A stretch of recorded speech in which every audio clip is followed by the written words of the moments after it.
पूरे देश में एलपीजी गैस जिसे हम बोलते हैं, इसकी देश में भारी किल्लत हो गई है।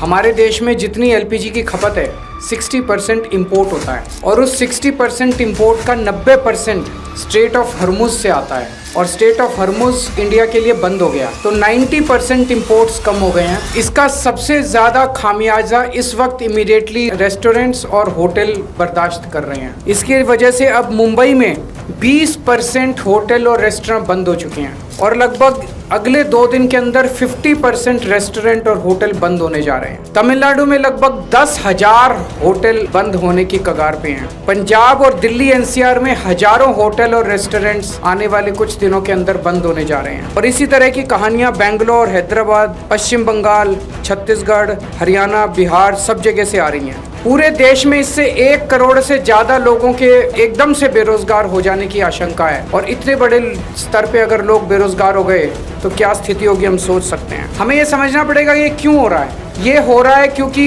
इजराइल और अमेरिका ने ईरान के ऊपर हमला किया है। स्ट्रेट ऑफ हर्मुज जो है वहाँ से दुनिया का काफ़ी ज़्यादा तेल और गैस जो है उसका आवागमन होता है। ईरान ने स्ट्रेट ऑफ हर्मुज पे कब्जा किया हुआ है और ईरान ने कहा है कि जो उनके फ्रेंडली देश हैं केवल उन्हीं को वहाँ से अपनी शिप्स ले जाने लाने का अधिकार होगा। तो जैसे रशिया, चाइना, केवल उनके शिप्स को अलाउ किया जा रहा है। प्रधानमंत्री मोदी जी ने सबसे बड़ी गलती जो की है वो ये है, किसी भी युद्ध के अंदर जब हमारा कोई स्टेक ही नहीं है, हमें किसी भी का पक्ष का साथ नहीं देना चाहिए था, हमें न्यूट्रल लेना चाहिए था। नॉन अलाइंड पॉलिसी भारत की विदेश नीति पिछले 75 साल से चली आ रही थी, जिसको प्रधानमंत्री ने चंद दिनों के अंदर डिमोलिश कर दिया। वो जाके सीधे इजराइल और अमेरिका के साथ खड़े हो गए, ईरान के खिलाफ खड़े हो गए। युद्ध शुरू होने के 1 दिन पहले उन्हें इजराइल जाने की क्या जरूरत थी? ये करके उन्होंने पूरे देश को संकट के अंदर डाल दिया है। और वो ऐसा क्यों कर रहे हैं ये हमारी समझ के परे है। पिछले 1 साल से हम देख रहे हैं किस तरह से प्रधानमंत्री मोदी जी सीधे सीधे, ऐसा लगता है मेरे को ये शब्द इस्तेमाल करते हुए बेहद शर्म महसूस हो रही है, प्रधानमंत्री मोदी जी ट्रंप के गुलाम बने हुए हैं। अमेरिका ने हमारे देश पे कब्जा कर लिया है